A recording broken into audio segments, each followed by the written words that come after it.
MR constructions వాళ్ళు గుంటూరుకు 3 వైపులా 3 మంచి అపార్ట్మెంట్స్ నిర్మిస్తున్నారు. పక్కా వాస్తు, మంచి మెటీరియల్ వాడతారు. మేనేజ్మెంట్ బ్రహ్మాండంగా ఉంటుంది. 24 hours water supply, more over time కి డెలివరీ.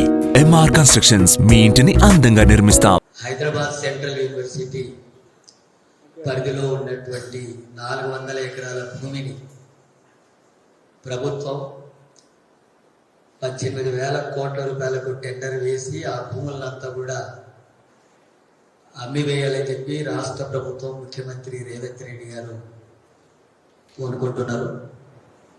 ఇది యూనివర్సిటీకి సంబంధించినటువంటి భూమి. ఆ భూమిలో కొన్ని కట్టడాలు కానీ కొన్ని అభివృద్ధి కార్యక్రమాలు కొనసాగుతూ ఉన్నాయి.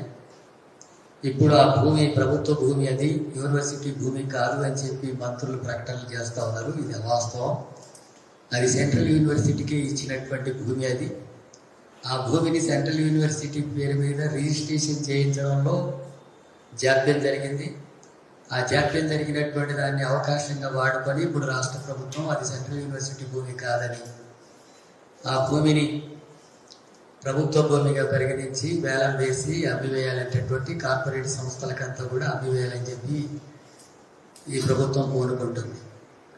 దీన్ని వ్యతిరేకిస్తూ అక్కడ ఉండేటటువంటి విద్యార్థి సంఘాల ఐక్య కార్యాచరణ కమిటీ ఆధ్వర్యంలో నిరసనలు వ్యక్తమవుతున్నాయి. అనేక రూపాల్లో ఆందోళన చేశారు. ప్రభుత్వానికి వినతి పత్రాలు కూడా ఇచ్చారు. అయినా సరే ఆ విషయాన్ని పట్టించుకోకుండా బలవంతంగా బుల్డోజర్లు తీసుకొచ్చి ఆ భూమిని అంతా కూడా చదును చేయడం, అక్కడ ఉండేటటువంటి అడవి ప్రాంతానంతా కూడా నిర్మూలించేటటువంటి కార్యక్రమాలు చేస్తూ ఉన్నారు.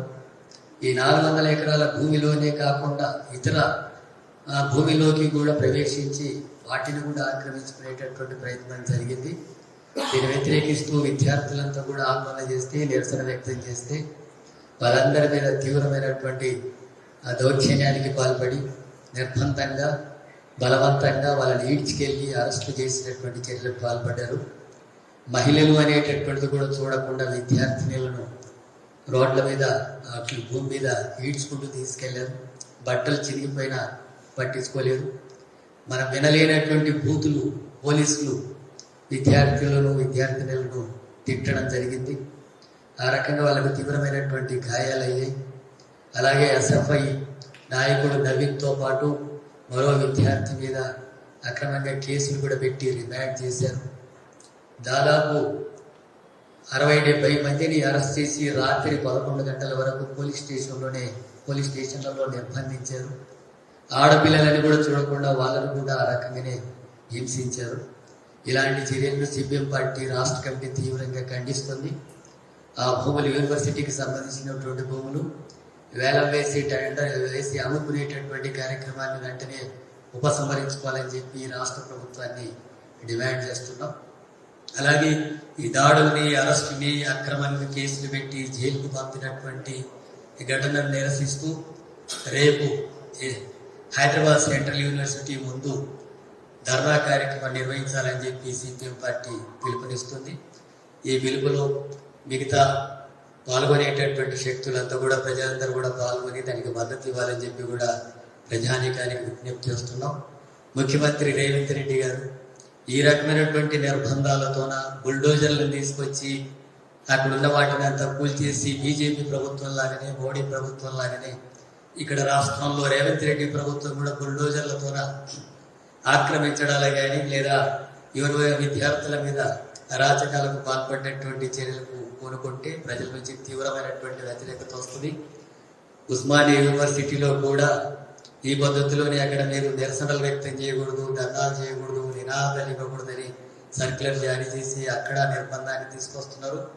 ఇక్కడ బలవంతంగా బుల్డోజర్లతో ఆ భూమిని ఆక్రమించుకునే కార్యక్రమం చేసి అరెస్టులకు పాల్పడుతున్నారు.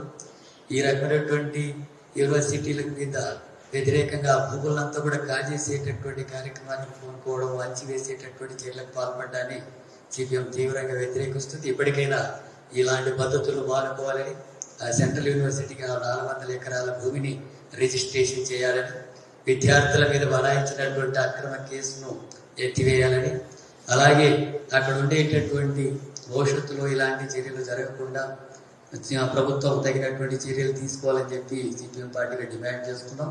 ఇదే ధోరణిలో మా ప్రభుత్వ విధానాలు మార్చుకోకుండా భూములంతా కూడా ఆక్రమించి వేల కోట్లు దండుకోవచ్చు అనేటటువంటి వైఖరి కొనసాగితే ప్రజలు గత ప్రభుత్వాలకు చెప్పినటువంటి పద్ధతిలోనే తగిన గుణపాఠం చెప్తారని చెప్పి హెచ్చరిస్తున్నారు.